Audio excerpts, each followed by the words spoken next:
Es el muslo, el muslo, y no sé cómo lo preparan. Pero que es picante. Pero it's not barbecue, it's jerk. Este, me. So I heard about it before. I was like, okay, maybe that's a thing from the US. Good. There's a second marker for both cameras, so it's easy to see. Okay. He knows. Yeah, you know.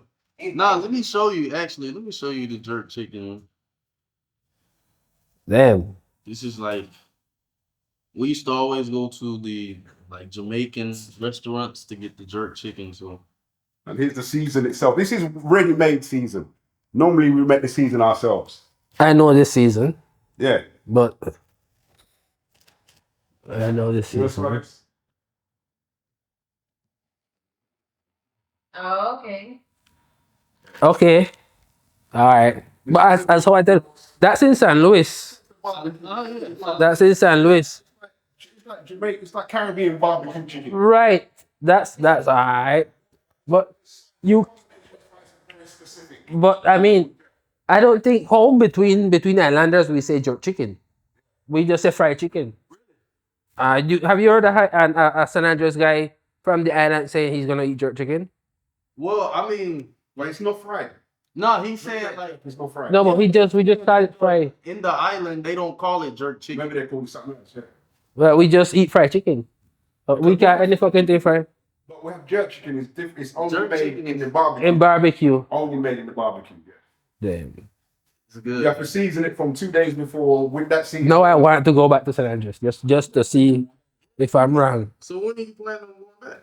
I was planning to go this year, but things are looking foggy. But let's see how it turned out to be. Okay.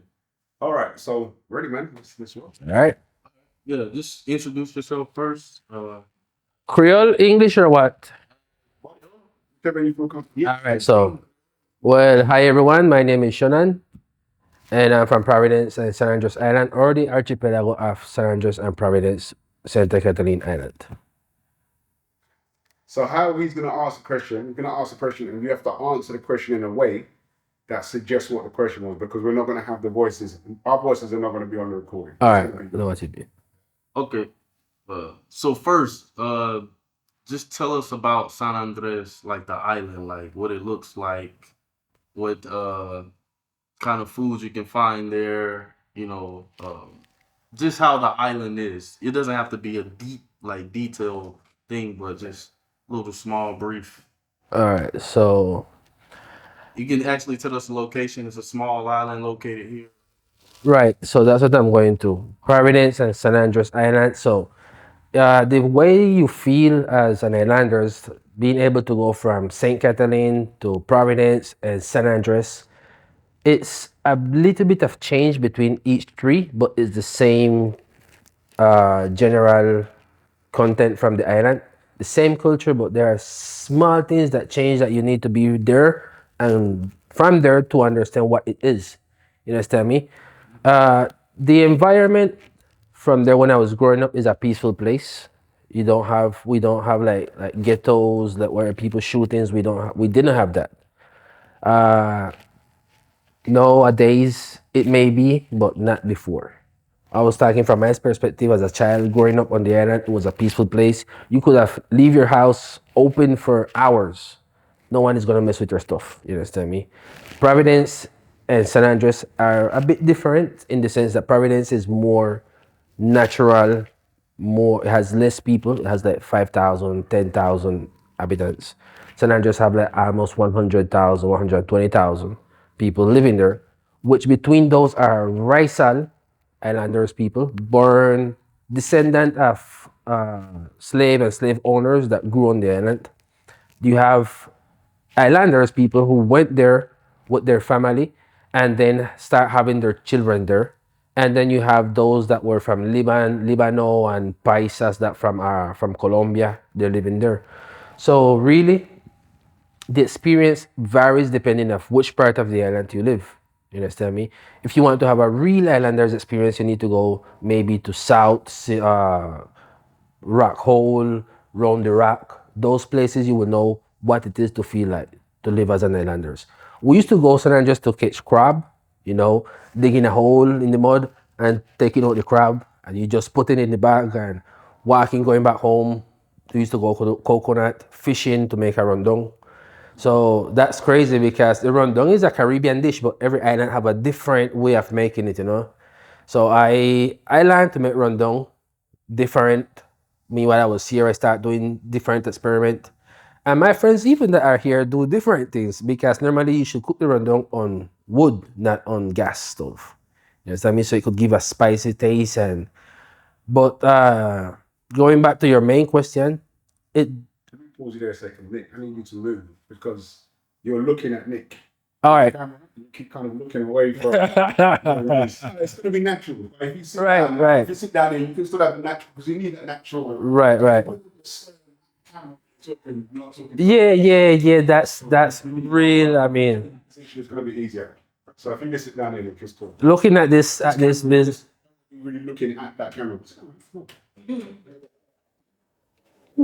Or not, just closer, because what I don't want to do is. I want to sit behind you. It's fine, but I just don't want him kind of looking over that way and turn. Because on the Alright. camera when you're watching, all you know watching at is who's he looking at, who's he looking at. All right, all right, all right. You know what I mean? So, It's crazy. could be small. So I need to look straight to the lens.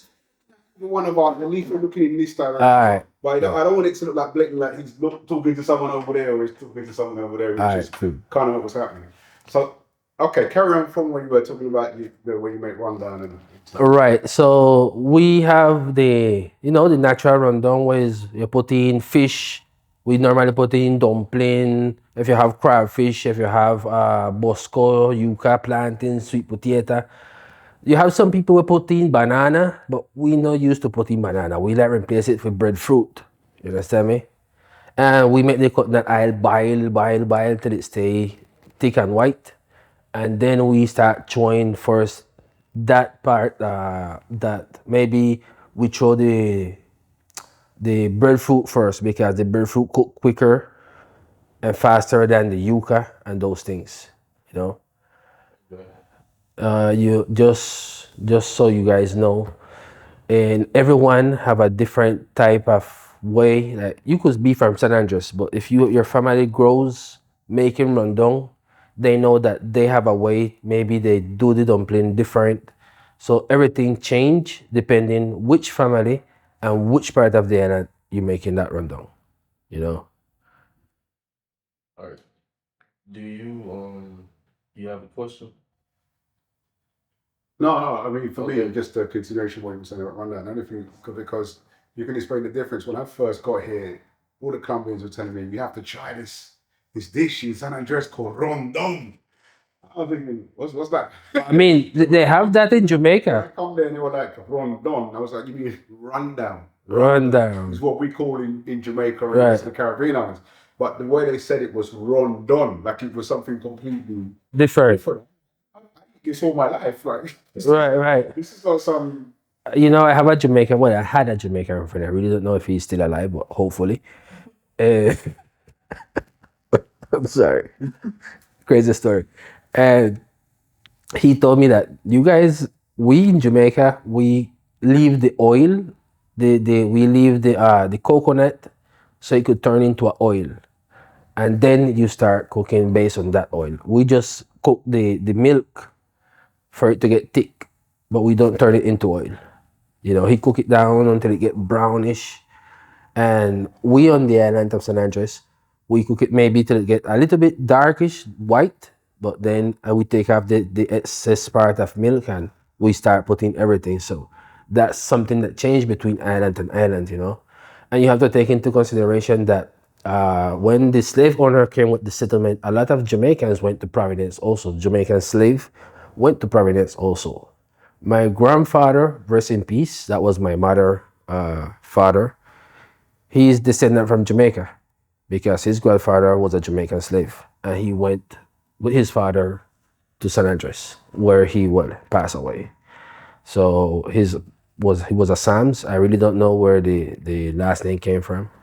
But it's things that you need to keep on investigating. Yeah, we know we're Caribbean, but every Caribbean has something in common.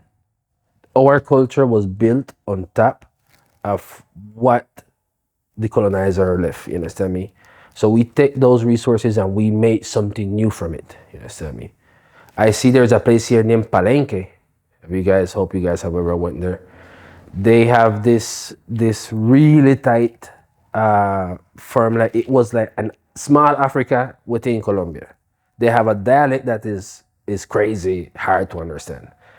But I mean, the way they live, they don't have this dish. They have a lot of African dish similar to what we have in the Caribbean. Maybe stew bean with pig foot and coconut rice and kalat and patacong. Even though a patacon is a general thing where you're using all the Caribbean. Fried plantain and those things. You understand me? But it's a nice experience, man. And then when going to the island, just go with that open mind for say, see different things, you know? Different way of assimilating life based on where you're coming from. Because when I came to Barranquilla, it was a cultural shock, even though I'm a Colombian, but there are certain things that will not change, you know?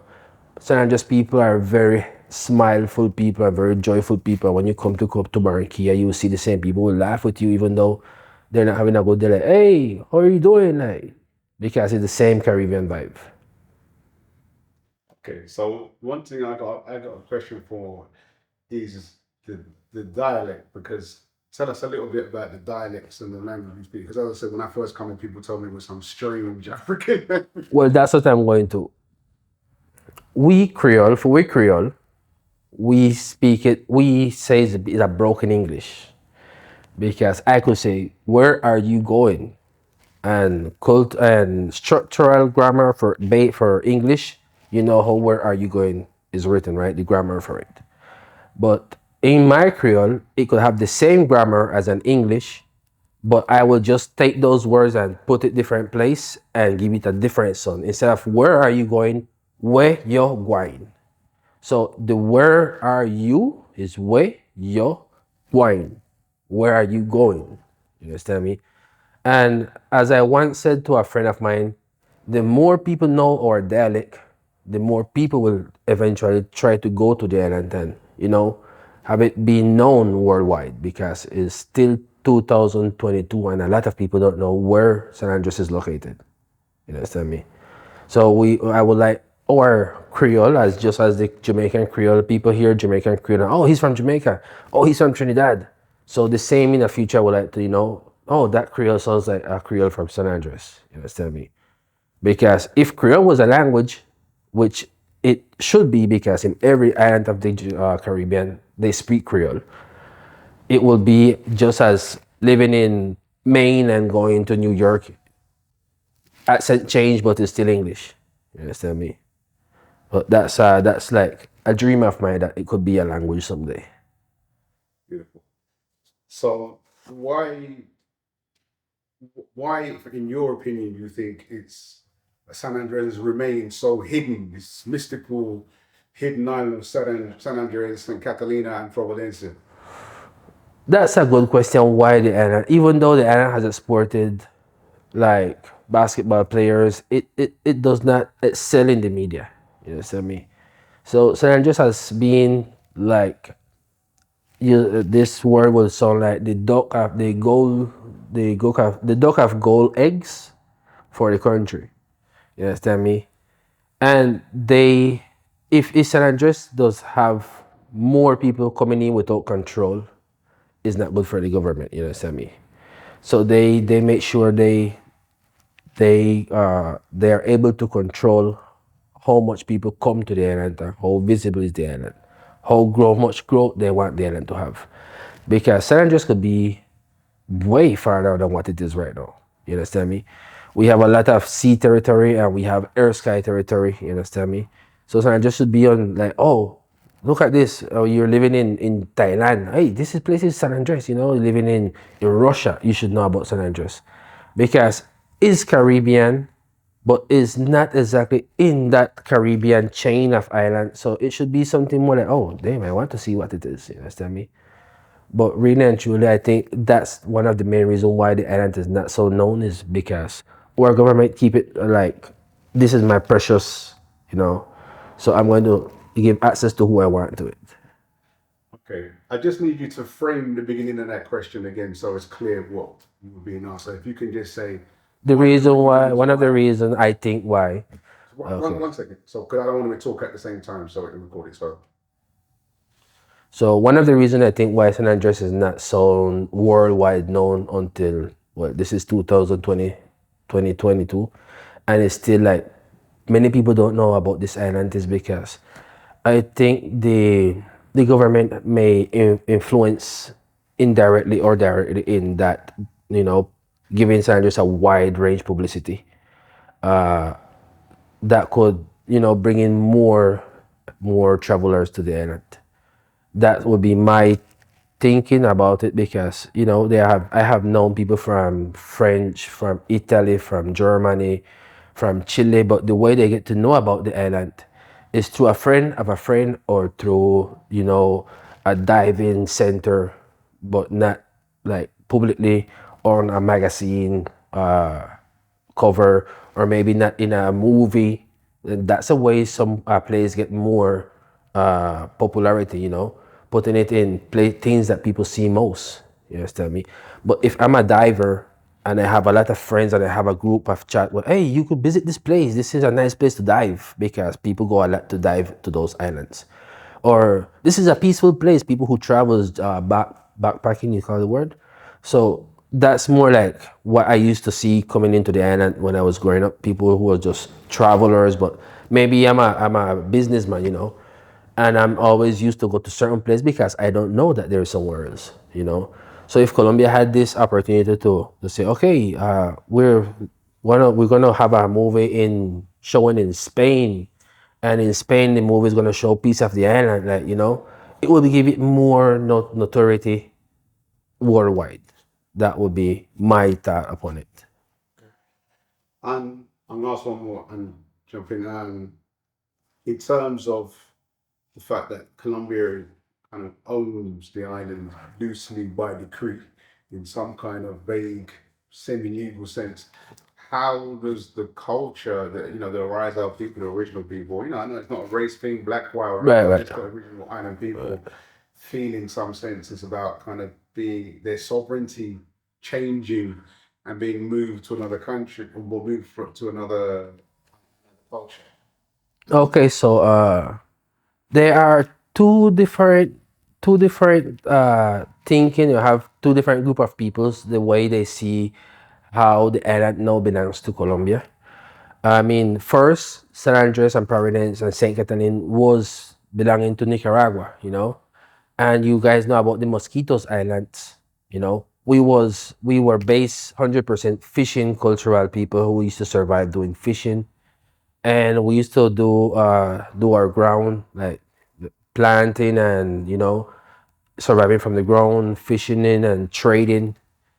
And you have people who at this day, I'm happy to be Colombian, but the truth is the truth, right? And what is true? You have people until this day that does not feel like a Colombian because we are so far away. You understand me? And we sometimes feel like we don't have that that priority as community and Colombian community as other places in the country. So there have been times when our leaders have said that we wanted to go back to how we was before. You understand me? Maybe if we can't go back to Nicaragua, we just would like to be us and administrate our wealth and start surviving as how we used to do before. You understand me? Because our ancestors used to live from fishing. They used to take boats and go to Jamaica and bring things over to the island. And that's how we get the culture for the pickups. People used to take on times and fishing and go to Jamaica, come back, and people used to go to Barbados and bring in new things over to the island. And we used to survive like that. And just for you two guys to know this tip, like for every boat that sails through San Andres archipelago water, there is a cash that needs to flow through the island. And for every plane that fly over the airspace of San Andres, Providence and Saint Catalin, there should be a money that goes to our government. If that money was coming direct to the island, you understand me, or people manage that money, maybe we could even looking at San Andres being standing up for themselves, We don't have a military power, but at this point in the year, which country will need a military power except you're gonna do war? You understand me? Yeah, yeah. I think Madagascar or some one of those islands, those even have military. You understand me? So it's not a priority. What priority is to live up our life. You understand? Have better health care, have better option to study. San Andrés have university, but Providence don't have a university. Even though it's a small island, it still needs to have somewhere where your people could go and say, okay, we have this course. Maybe it's an open online university where you have a facility and people you pay for a bonus at some university. Okay, we have certain amount of maybe you want to study a doctor degree, you want to be a lawyer, you could still study. You understand me? You don't need to leave the island, but you can study virtually right at the island and still work and build up your island. Because nowadays, I don't think people is thinking of what would be the becoming of Providence, San Andres, and St. Catalin in 200 years from now. You understand me? What are the blueprints for the new generation that will be coming? And there are many things to be done on the island. I'm talking straight out. The island is a beautiful place to go and visit, but once you live in there are things that needs to be worked on at a large scale. You understand me? I like my home, and for the same reason, I'm saying what I'm saying. So whoever is listening to me could come to conscience and know what I'm saying is truth. We need to take control back of our island because we have been pushed to the back of the seat. You understand me? So I just have over 150,000 people, if I'm not wrong, where our Raizal Islanders are the minority at this point. And we are valueless and less and less. We have our celebration of independence, of Emancipation Day, and our government does not get the publicity that it needs as maybe and this festival de las Rosas that they do in Antioquia. Okay, so why would you have this celebration on our island and our celebration from the island is put in as second place? You understand me? So there are things that we need to take into consideration as islanders that's our legacy. And if we can't take control of our legacy, people will just decide our future for us. You understand me? And well, it's things that need to be done, but I think new generation are coming to see that hey, things needs to change. You understand me? Perfect. Just to put a little piece at the beginning of that question again, so I'm going to phrase it like, what is the national identity of in your opinion? In my opinion, right. Just because the way you started answering was perfect, but if I didn't know what the question was, Right. So I'm going to say to you, what is the national identity? So the national identity. Okay, so I feel like the national identity for the island, it goes beyond like you could see me and I would say I'm Colombian, but what I feel, I would feel like an Islanders. And what is an Islanders? Someone from the Caribbean. You understand me? Do you feel as Colombian? I am Colombian. Do I feel like an Islanders? You understand me? The difference between it.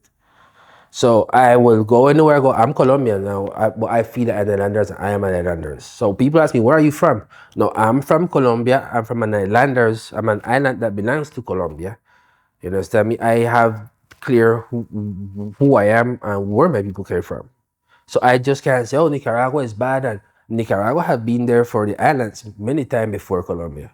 You understand me? So I just can't erase that, you know? So I am Colombian, but I feel like an Islanders. Perfect. Okay, cool. You got No. Even though that's people say, oh, of course you're from an island, you're gonna feel like an Islanders, but that's like more than that.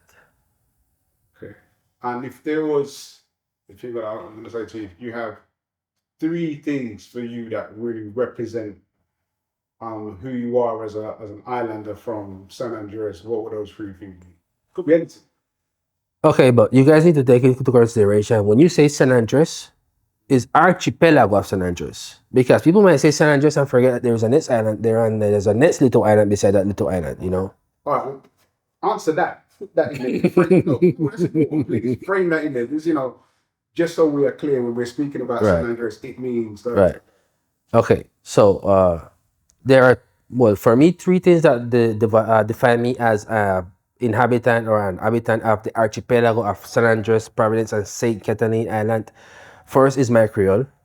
which is my treasure. I love Creole. I is one of the language. It's my own. It's my birth language, but is something like you could say spiritually connects me to my home, even though I'm not home.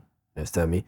I speak Creole with my wife. I speak Creole with my daughter. I speak Creole over the phone with my. I even speak Creole with people here who works with me. Ah, but I don't understand. Okay, well, listen properly, and you will understand. You understand me? Because they speak English.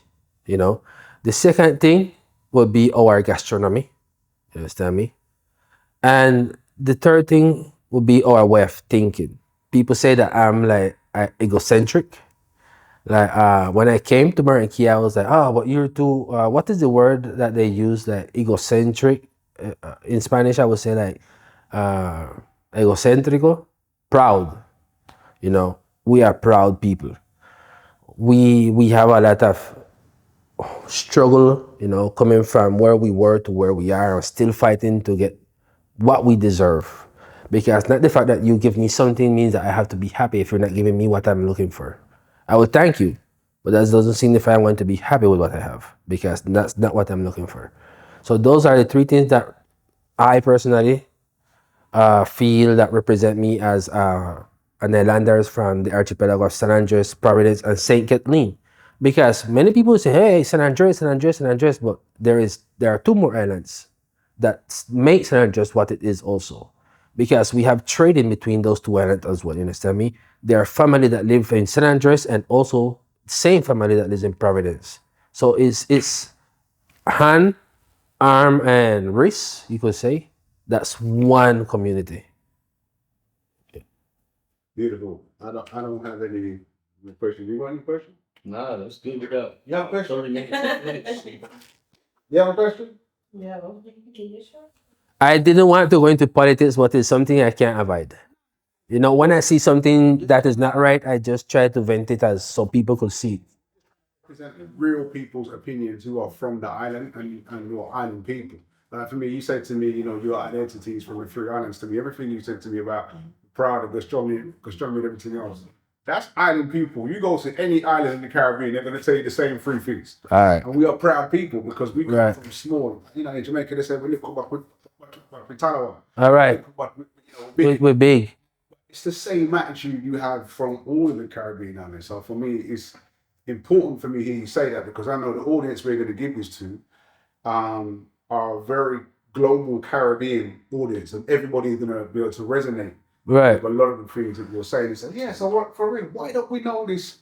This man is talking like he could be from any one of the islands in the Caribbean. So why don't we know this island that this man is from, and why are we doing more to support them in what's happening? And if they're not getting the support they need to get from Colombia, it's not to say Colombia is so bad. No, that's true. If the islands are aware of that, Of them, we could do more right. motivation for Colombia to kind of go, okay, well, maybe we should try and fix up a little You know, the drainage system and sewage system. it's crazy. I heard. No, I heard about it, but I was aware that shit was happening, but I didn't think it was so bad.